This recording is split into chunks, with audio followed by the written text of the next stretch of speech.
Elizabeth Litter, the lead prosecutor of the botched case, remains an active prosecutor in the New York County District Attorney's Office. Wow, and she also teaches law at Columbia University. If you were a kid in that class and you saw this Netflix special, would you walk out knowing that's your teacher? Who was my teacher? The lead prosecutor with the puffy afro, Elizabeth, whatever her name was. She was a lead. Now you're talking about the white lady that was a detective. You're talking about the one that was a prosecutor. With no, you talking about the white lady. Elizabeth, the prosecutor. The other one that's getting a lot of heat. She was the sex crime. Yeah. I'm talking about the actual prosecutor. That's what reason why people are upset with her, because they had no evidence. And she knew they had no evidence. Yeah. They tried to portray her like that in there too. They tried their best to portray her like that, but she still did it. Martius Reyes only came forward about the crime after meeting Corey Wise in prison by chance. Subsequently realized that he was actually guilty of the crimes. Wise and his co-defendants were convicted of. So that's just some of the stuff. Anybody else got anything else they want to add to this?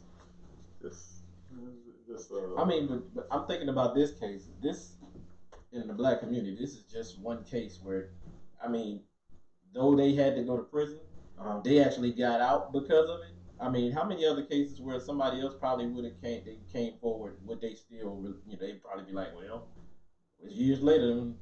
It's a forever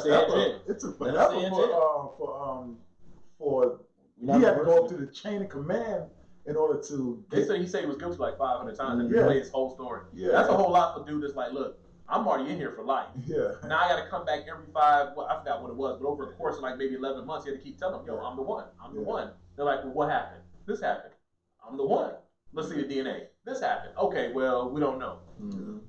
That's Martius Reyes had to actually be a stand-up dude. I guess you call it jail. I guess, I don't know, jail logic, whatever. He was like, nah, I committed that crime.